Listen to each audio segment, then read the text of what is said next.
one man allegedly went too far when he was told his Little Caesars pizza was not hot and ready, pulling an AK-47. He's a monster.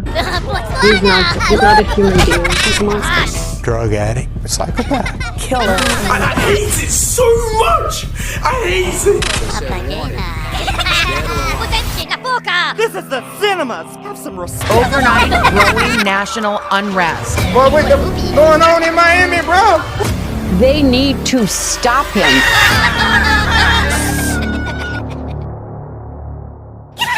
I've talked about childhood books in the past video of mine, where I went over what do you think? And during the making of that video, I purposely left out a book that I also read during my childhood, specifically 3rd grade. And this book confused me back then, because the kids' books I read were very simple and sweet picture books that would either have a message or show how good and friendly we can be to each other. But only in their universe, that can't exist in ours. And unlike any of those, this book didn't display any of that. Instead, it showed something else. Someone sinister. A person that doesn't kneel to any rules. That book was No David. The main character, That's it, buddy. You're out was of a here. force to be reckoned with. In fact, there is no reckoning. He's an unmovable object, the villain of villains, the evilest evil. Imagine Homelander. There you go. And you might be asking me, my God, he looks 6. How is he that bad? And 2 questions like that is why I hate people who judge books by its cover. Okay, maybe you can judge that book, but David is a monster! Well, not really, because he's a kid, but it's about what he will become in the future. And if you don't remember or know the war crimes this kid committed, I'ma show you. I've read all 8 books of this series, and I will show you all the highlights of him being a clown or a jackass. And I will convince you that he is Baby Joker. But let's not be biased. Let me show you the highlights of him being good first, so you can form your own opinion. So, here you go.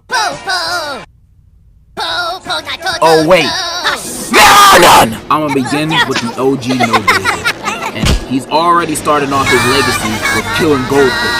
Man, you didn't snack that smile's back. Why would you kill him? No, David. You see the story is being seen in his mom's perspective, and it's always her saying, no, David, but just letting him do it. He's reaching for the cookie jar, and you ain't doing nothing. Smack him out the chair. Then he tracked doo-doo in the house, so he has to take a bath.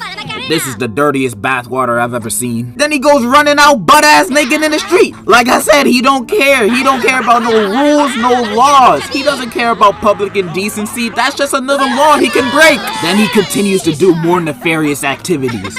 But the worst one was definitely him breaking the face with a baseball bat. This man is doing bad in practice in his own home, deliberately. Look at his face. Look at what he's looking at. He knows what he's doing. And of course, he breaks the vase and gets a timeout. Like, that's gonna do anything. Then his doormat of a mom sees him with a little sad face and he's like, "Oh, David."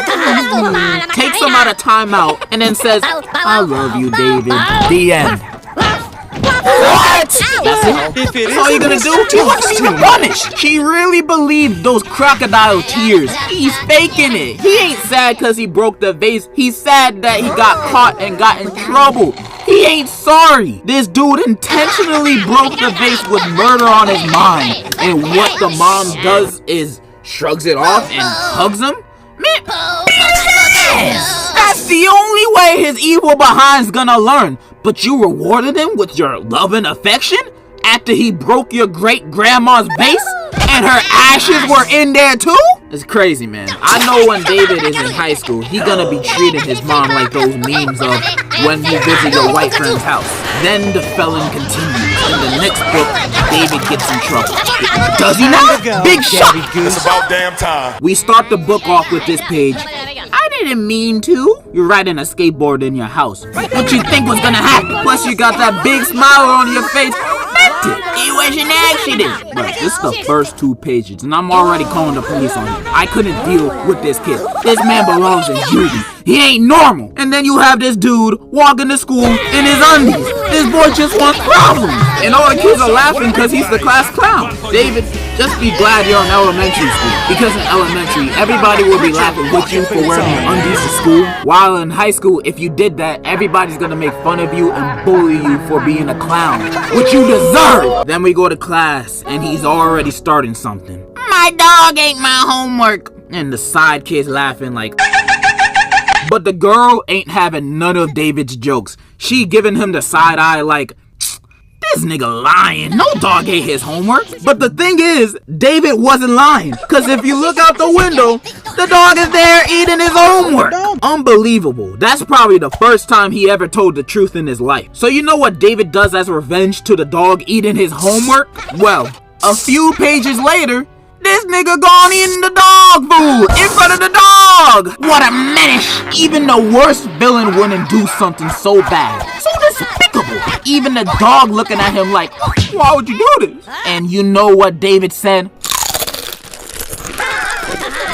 I was hungry.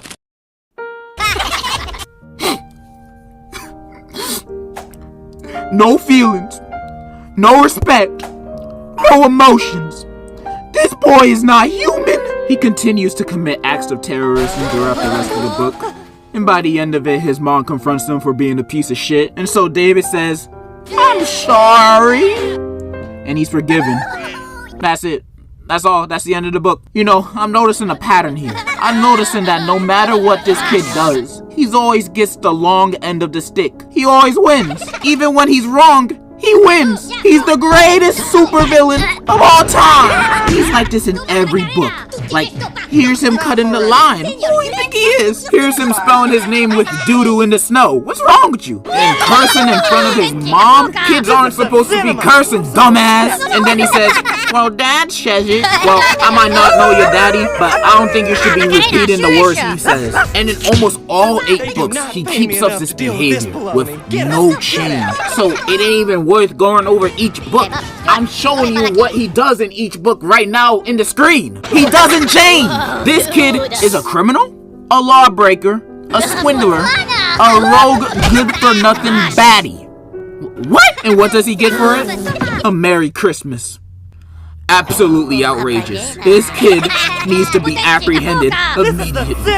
Because if we keep letting him get away with this, it will be too late.